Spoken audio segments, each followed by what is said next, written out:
is not development assistance, but is getting things like taxation and fiscal policy under control. The biggest problem in Africa, I was in the Central African Republic last month, I'll be back there again this month in a different context, but I've got a reasonably good feel, are things like corruption.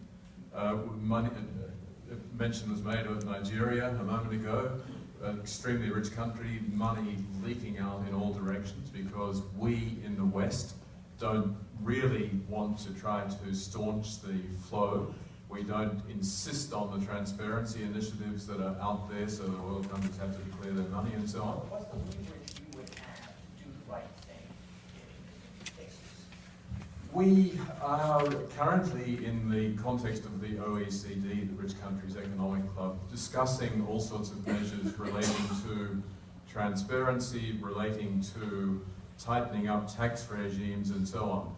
Both the United States and the European Union are very reluctant to go all the way.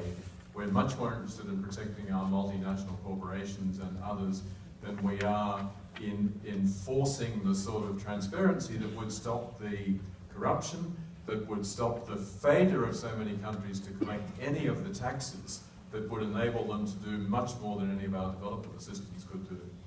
Is any kind of assistance to badly governed countries, to corrupt countries, is that a waste of money, no matter what the form is? Because unless it's a decently governed country, it's just going to be this way. This is a question I'd be happy if anybody would like to address, because I think we really, we have to figure out what good can the United States do in the world and where. Well, I would say yes. I think one of the great innovations in international social policy has been the MDGs, the Millennium Development Goals, which are now being replaced or going to be followed on with the Sustainable Development Goals. And the conditionality of aid in return for, aid in return for changes and policy things was something that was kind of revolutionary back 15 years ago. It was seen as a cold-blooded and hard-hearted approach, and it's worked very well. And I think we have learned that sort of unrestricted aid is usually not, to governments that don't do good things with it, is not a helpful thing for anybody and breeds a kind of reaction. I think in terms of the answers to the public or what they will support, I think they have to be very pragmatic. The American public is not stupid. They don't like being talked down to. They're not manipulated easily with emotional appeals. They want competence. And they want competence and sort of practical idealism. And in terms of the language we can use, I was reading a piece, there's an interview in the Atlantic, this current issue, I shouldn't talk about another publication, but it's true, with Bill Clinton. Jim Bennett did an interview with Bill Clinton in the Atlantic, and he was talking about the CGI, the Clinton Global Initiative. And I actually am not a huge fan of it, because I think some of it's kind of silly stuff and that doesn't actually work. But the way he was talking about it was so good. I could see it was like typical Clinton reaction. You listen to him and get carried along, even if you think the guy is sleazy, even if you think he's a political hack. I was like, by the end, I was willing to take out my wallet and give to the Clinton Global Initiative, because he was making this case for competent action that would actually produce results in a positive way with people who were doing effective change. And I was like, yes, yes, yes, that's the kind of thing people need. They want competence. They're cynical, they're upset, they think their politicians lie to them, and they have very good reason to, because the last 15 years of public policy have been a giant screw-up across the board. And I think if we had better policies with more honest salesmanship about them, people would go. So Carol, I'll come back to you in a second, Alexis. So take these countries that you know well that none of us know anything about, these are the countries that didn't stand. So it's obviously in the United States' interest to make those guys feel like we care about their fate, especially because, as you say, they may be on more of a precipice than we realize. Is there anything, does the United States have levers to actually either earn goodwill or make a difference in places like that, or is that mostly going to be beyond American control? I think if we look at Central Asia, I think the United States sort of had more interest maybe in the 90s, but if we, for example, just look at the last decade, I think it's, China's footprint is all over Central Asia. I mean, they are, they're funding pipelines, they're all over across, the 5 Central Asian countries.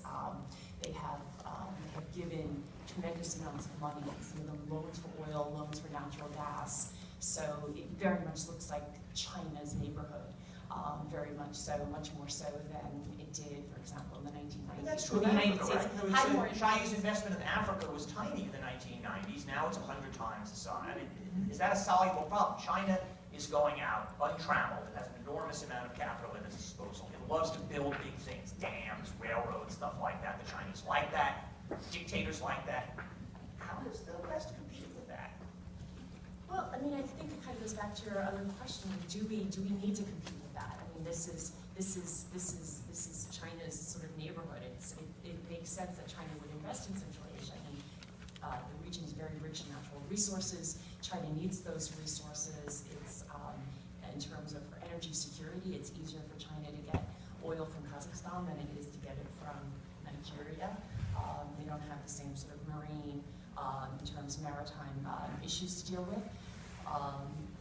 But I don't think that the United States should completely disengage, but I think our soft power in the region has very much diminished.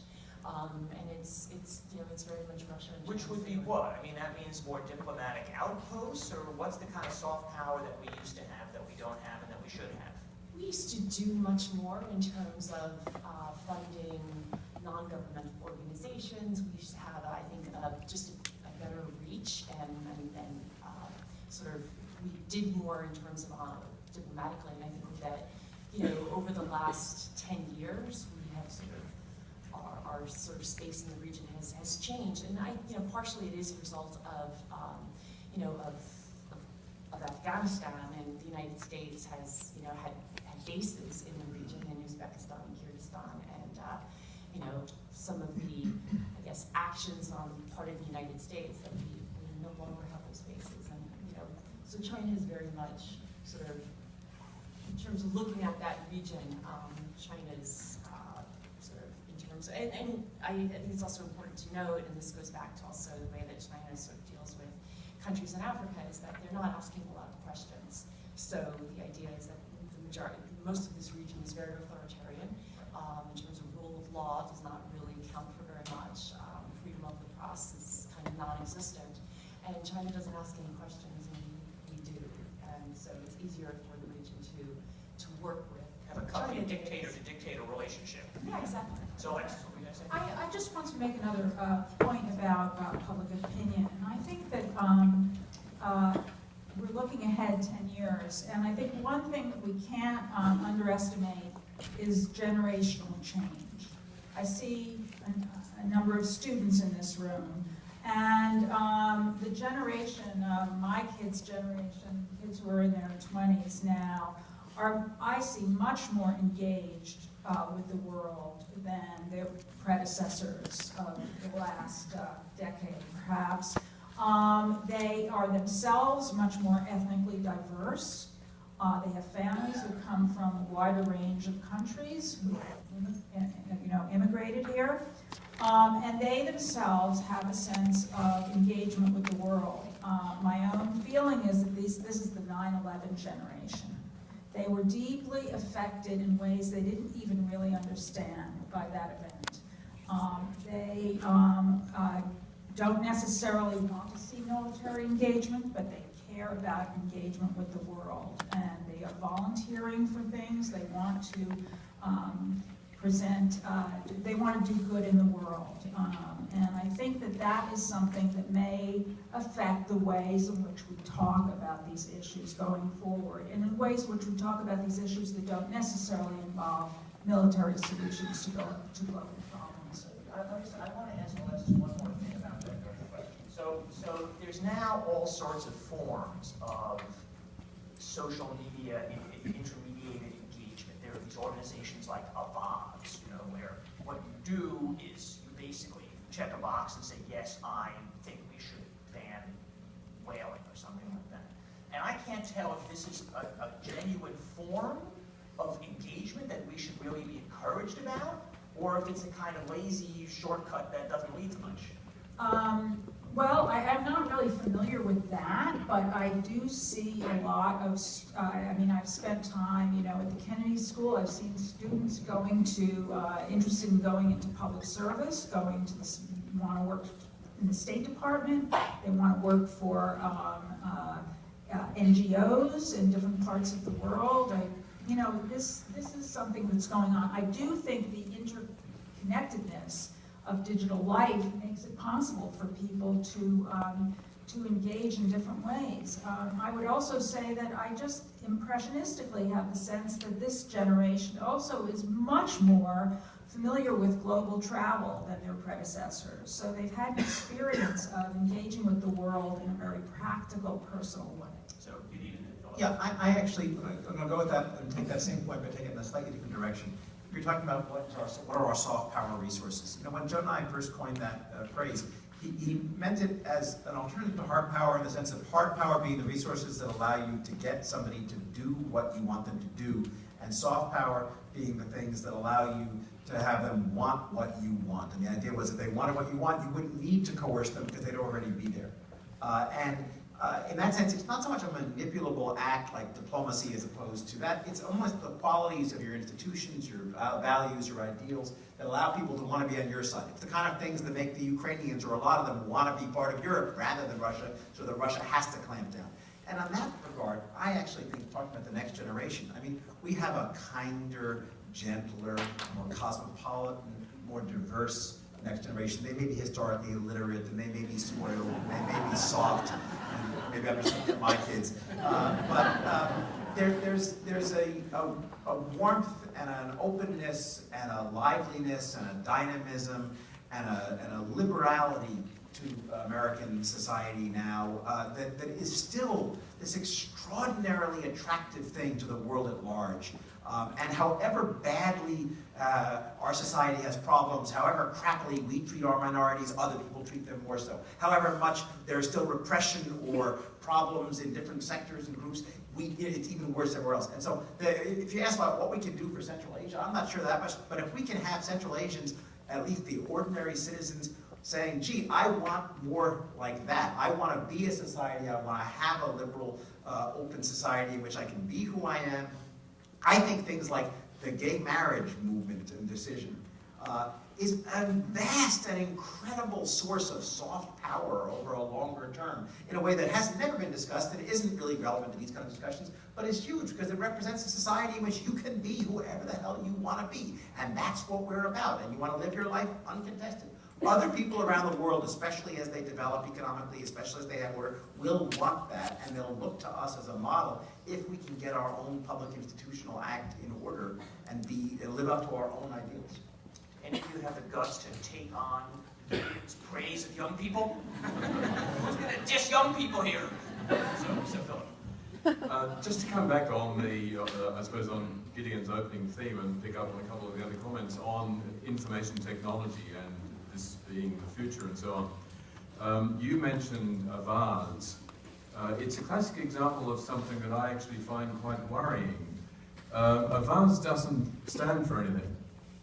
There's no underlying values that they support per se. They support popular movements. They try to amplify popular movements. So I participated in the climate change march, which a vase was pretty key in. What did they demand? Nothing. Action about climate change. They take all of the, and so one of the things that I worry about is that a lot of the social media and so on that we put a lot of faith in and we think this is really going to transform the future is not necessarily transformative in fact, even though it might be in process. And then to go back to the traditional mainstream, I don't know why Bill is still writing. It's beyond me, because his comment a moment ago was, oh, media, you know, everyone can write now. There's no point in us really thinking we're going to have a big impact. I disagree with that, because I think that my dearly beloved compatriot, Rupert Murdoch, has made an enormous difference in the world through what he has done with the media and is still doing. And I think that then links back to where Gideon finished, but in a not quite a throwaway line, but he didn't really develop it big time, and that's the whole inequality thing that we're not doing anything about. And the inequality that we're sitting and watching grow and grow and grow in this country, but also in many other countries, is very much linked to the power of the media and the distortion of the news that's getting across and the opinions that are being promoted. And I think they remain incredibly influential. Well, so